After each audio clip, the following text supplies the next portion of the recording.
Eu vou começar a partir de agora a fazer algumas aulas, algumas reflexões, eu diria até mesmo uma série, porque não é só um vídeo, sobre um dos filósofos, ou mais importante, da filosofia, que é o Platão. Teria escrito Aristóteles que Platão fora discípulo de Crátilo e depois de Sócrates. E o próprio Aristóteles, que veio de Estagira, não era da Grécia, era na Macedônia, viajou para conhecer a Academia Platão, sendo Aristóteles, então, agora aluno de Platão. Então, vou fazer aqui algumas reflexões, oportunizar aqui um pouco da ideia, do pensamento, da contribuição desse filósofo que tem uma relevância muito grande dentro do cenário, dentro da atmosfera da filosofia. Enquanto isso, na sala de justiça.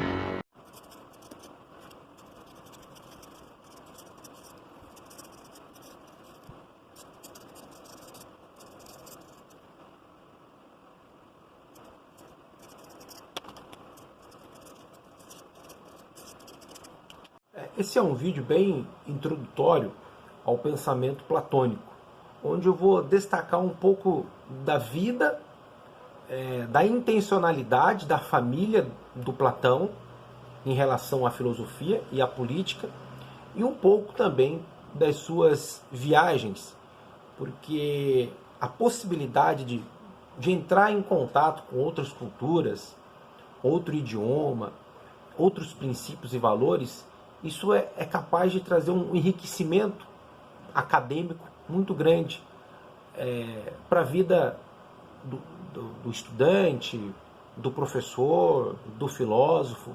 E em contato com outra cultura, a possibilidade do conhecimento ela se alarga ainda mais. Então eu vou fazer uma reflexão nesse sentido, trazendo, pontuando alguns elementos importantes da vida, não necessariamente do pensamento platônico, mas de modo muito especial da figura do Platão. Bem, no início do vídeo eu sempre faço a apresentação da bibliografia que eu uso durante essas reflexões aqui. Então, de modo muito especial para pontuar os elementos importantes da vida, das viagens de Platão, eu usei o História da Filosofia, Giovanni Reale, Dario Antiseri. Então, segundo essa fonte, Platão nasce em Atenas, ele é um cidadão ateniense, por volta ali do ano 428, 427 antes de Jesus Cristo. Claro, o mundo ocidental conhece pelo apelido. Platão é um apelido. Fala-se que ele teria um rigor físico muito grande, de ombros avantajados, um homem muito forte. Penso eu que não seria forte somente no físico, mas também na intelectualidade. Ele é de berço político, porque o pai se gabava de ter contato ouvindo da estirpe do rei Cotro, e a mãe também se intitulava descendente, tendo um grau de parentesco muito grande com Solon. Solon foi um dos grandes estadistas, poetas, legisladores da Grécia, de modo muito especial de Atenas. Então, o construto familiar de Platão tinha uma essência política bastante efetiva. Então, o direcionamento que os pais fazem na vida do jovem Platão é que ele percorra o caminho, o viés da política. Platão, nós conhecemos que é o apelido dele, mas registra-se que o nome dele é Aristócles, não é Aristóteles não, esse é um outro personagem, possivelmente nós vamos refletir aqui sobre ele. Falei do Aristóteles, o mesmo vai dizer que o jovem Platão, teria sido discípulo primeiramente de Crátilo, e o Crátilo teria sido discípulo de Heráclito, um personagem pré-socrático antes do Sócrates, que falava que a vida está sempre em constante movimento e transformação. Então Platão teria sido discípulo de Crátilo, depois teria contato com Sócrates, ali por volta dos 20 anos.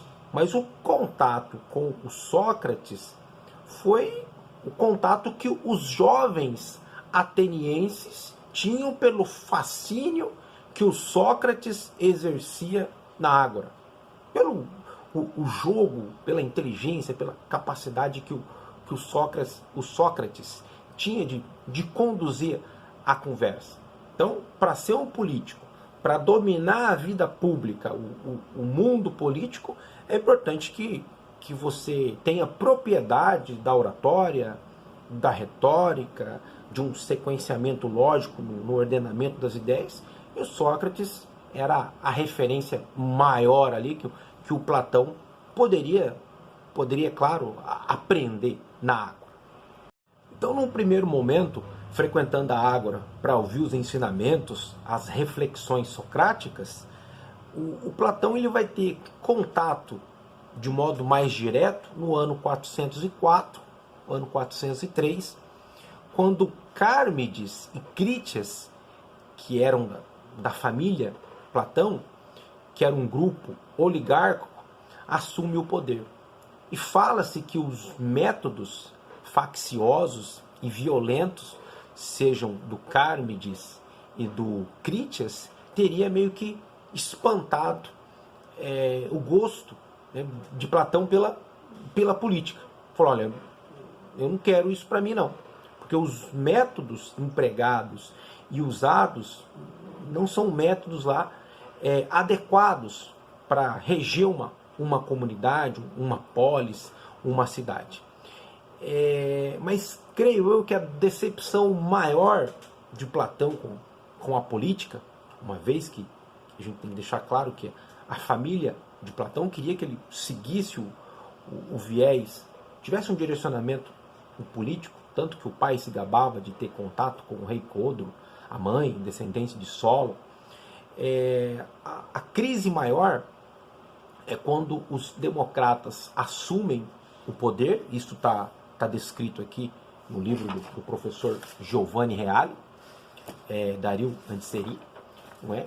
E teriam, de alguma maneira, assumido um poder, condenado o Sócrates. A condenação de Sócrates, se você fizer uma busca aí, você vai perceber alguns elementos ali que merecem sim uma reflexão. E se de fato Sócrates deveria ser julgado, condenado e morto. Fala-se que ele foi condenado porque corrompeu a juventude, introduziu novos deuses. Talvez teria causado ali uma revolução social. Então, o Platão, ele descontente com esse cenário, aí ele meio que corta, né? Ele rompe com a dimensão política e segue ainda buscando, né, se encontrar no mundo das coisas, na ordem da natureza e ser alguém. Leva-se em consideração que agora ele não tem mais um mestre, o Sócrates. Sócrates foi condenado à morte e o foi livremente, como a gente pode ver, estudar na história. Então agora você tem um jovem com muitas ideias, o mestre foi condenado, e o que eu vou fazer com esse emaranhado de conhecimento? Então eu tenho uma crise, eu tenho que tomar uma decisão.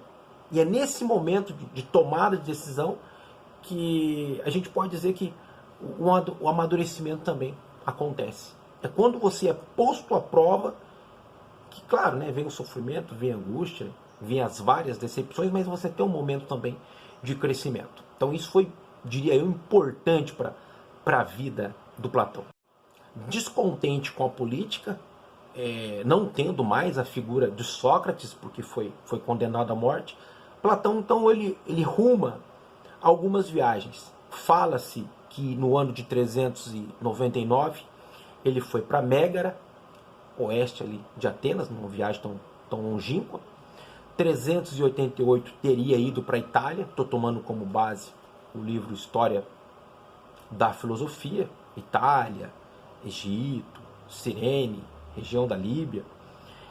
Teria contato para conhecer os pitagóricos. Então a viagem ela é importante porque desencadeia a condição de buscar outros tipos de cultura, outros saberes, outros princípios, outros valores, outros estilos de conhecimento, de visão de mundo. Então isso é importante, foi importante para o Platão e é importante para todos nós, quando a gente tem a oportunidade de conhecer outras culturas. O Platão teve também a oportunidade de conhecer o rei Dionísio I, tirano. E o Dionísio I o convidou para ir para Siracusa. E indo para Siracusa, convivendo com o rei Dionísio, ele tentou instruir o rei Dionísio para que o rei Dionísio se tornasse filósofo, né? Rei e filósofo. Mas o Dionísio I não estava muito afim de ser filósofo, não. Falou, eu quero ser rei, eu quero comandar a reflexão, a ideia. Para mim, isso aí agora não é conveniente, não. E ele acabou se aproximando, o Platão acabou se aproximando de um parente, né? Uma pessoa próxima ali do rei Dionísio, que era o Dion. Até tem uma reflexão bastante interessante, eu posso fazer aqui no decorrer dessas apresentações. E ele cria um vínculo de amizade muito grande com Dion, a ponto do Dionísio ficar bravo, Dionísio I ficar bravo e vender ele, né, para um embaixador espartano, né, na cidade de Egina. Então Platão agora ele é vendido para um embaixador espartano. Né? Imagina Platão sendo vendido, sendo escravo. E claro que um homem, né, amigo de Platão, chamado Aniceres, o resgatou. Deveria ter comprado ele lá, pagado um preço pelo passe de Platão e tornado Platão novamente livre. Aí ele retorna para Atenas e funda a academia, em homenagem ao deus Academos. Então um pouquinho da trajetória platônica, né, perdendo o mestre Sócrates, fazendo algumas viagens, oportunizando conhecer outros estilos de conhecimento, outras ideias. Isso acaba por formatar, por melhorar, por potencializar ainda mais o pensamento platônico. Que agora, nesse primeiro momento, falei das suas viagens, um pouco da sua vida, da pretensão da sua família em torná-lo político. Claro, esse rompimento com a política veio devido às decepções que ele teve.